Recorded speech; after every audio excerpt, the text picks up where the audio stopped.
নমস্কার বন্ধুরা, তোমরা সবাই কেমন আছো? আশা করি ভালো আছো। ঈশ্বরের কৃপায় আমরাও ভালো আছি। আজকে তোমাদের সাথে আমার এই ছোট্ট টিনের ঘরটা আমি কীভাবে সাজিয়ে রাখি সেটাই তোমাদের সাথে শেয়ার করব। ভিডিও শুরুর আগে একটা কথা বলে রাখি, আমার ঘরে কিন্তু কোনো ধরনের কোনো দামি জিনিস দিয়ে আমার ঘরটা সাজানো না।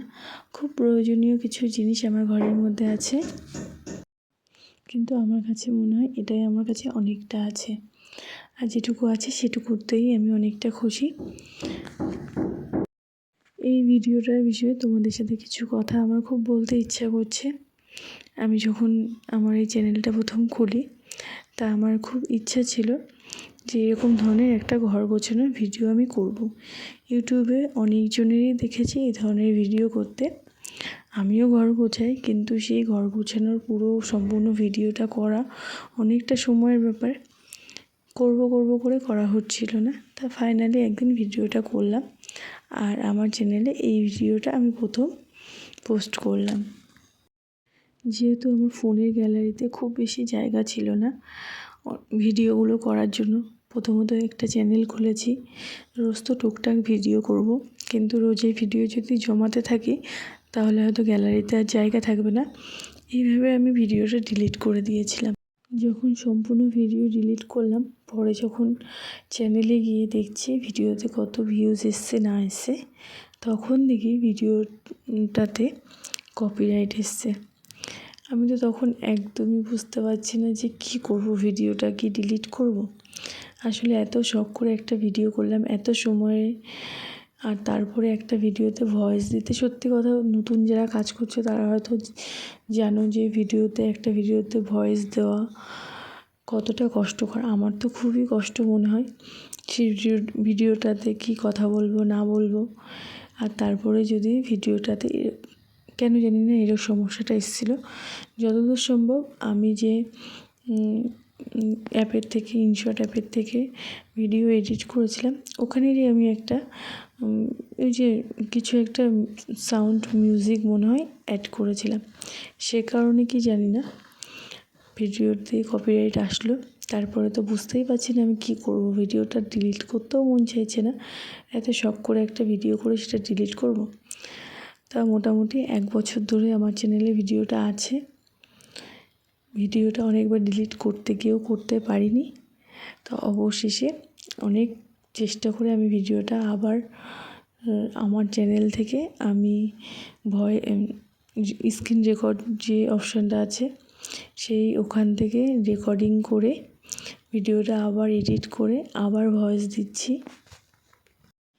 এই ভিডিওটাতে কতটা ভিউজ আসবে জানি না, কিন্তু আমার খুব শখের একটা ভিডিও সেটা আর আমার এই চ্যানেলের প্রথম ভিডিও।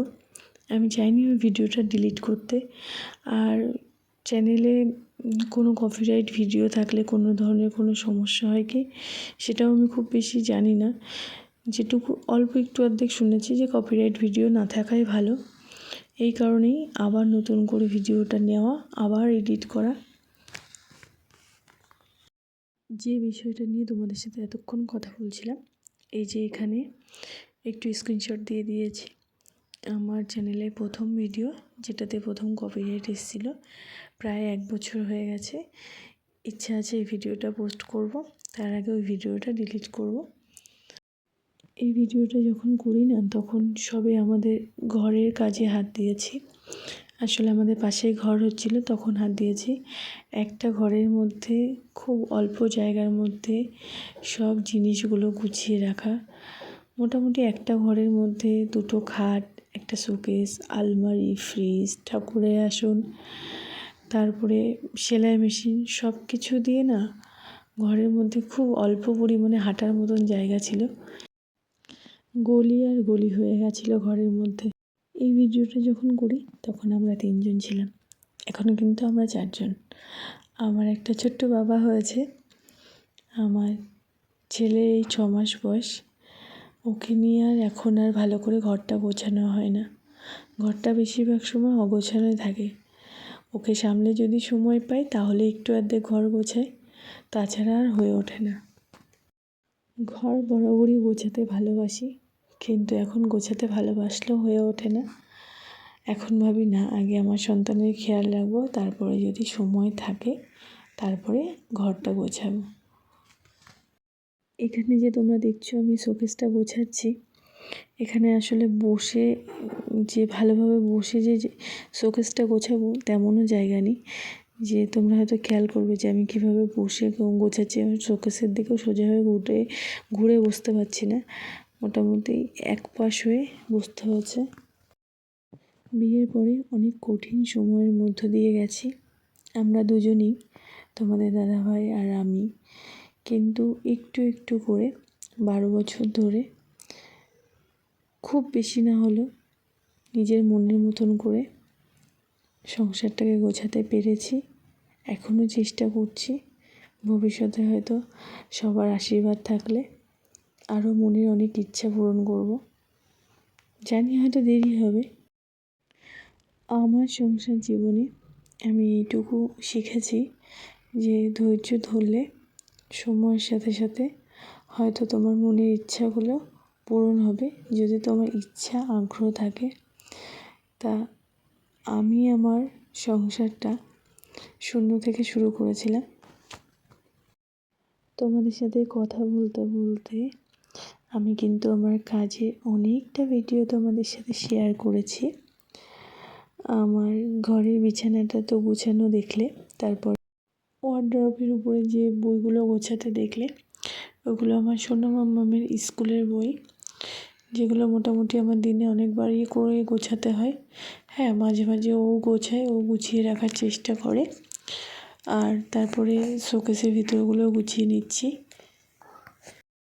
এই যে একটা লাইট দেওয়া, কী বলবো, এটা খেলনাই বলি, কারণ এটা আমি মেলার থেকে কিনেছিলাম।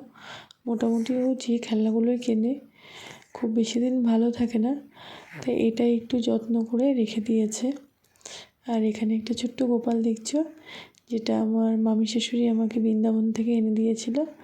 আর এটা আমাদের চাকলা থেকে এনেছিলাম এই কালী ঠাকুরটা। আর এখানে একটা শোপিস দেখছো, যেটা আমাদের বিয়ের প্রায় বছরখানেক পরে তোমাদের দাদাভাই আমাকে একবার এনে দিয়েছিল।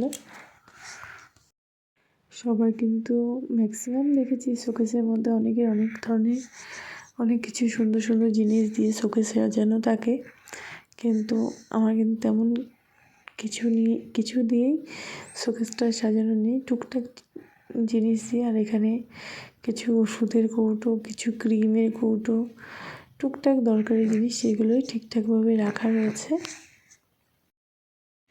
ভিডিওটা যখন করি আমার মেয়ে ঘরেই ছিল, ওর সাথে কথা বলতে বলতে তোমাদের সাথে কাজগুলো শেয়ার করছিলাম। আর এখন যখন ভয়েস দিচ্ছি মোটামুটি সবাই ঘুমিয়ে পড়েছে, আমার মেয়েও ঘুমিয়ে পড়েছে আর আমার ছেলেও ঘুমিয়ে পড়েছে। সোনা বাবাকে ঘুম পাড়িয়ে ভিডিওটা ভয়েস দিচ্ছি। এখন প্রায় ঘড়িতে 1টা বাজে। আমাদের শুতে প্রত্যেক দিনই রাত হয়ে যায়। এটা 11 মিনিটের ভিডিও। দিনের বেলায় যে ভয়েস দেব, আমার সোনা বাবা তো ঘুমায় না একদমই, ও অল্প সময় ঘুমায়। সেই সময়টা এই ভিডিওটার ভয়েস দেওয়া আমার পক্ষে সম্ভব ছিল না, এই কারণে রাত্রে ওকে ঘুম পাড়িয়েই ভয়েস দিচ্ছি। তা কাজের প্রায় শেষ পর্যায়ে চলে এসেছি। তোমাদের ভিডিওটা কেমন লাগলো অবশ্যই কিন্তু আমাকে কমেন্ট করে জানিও, আর ভালো লাগলে চ্যানেলটিকে সাবস্ক্রাইব করো। আর এখন শুভরাত্রি। ভিডিওটা হয়তো আমি সকালে পোস্ট করব, রাত্রে শেষ করছি বলে এই কারণে বললাম শুভরাত্রি।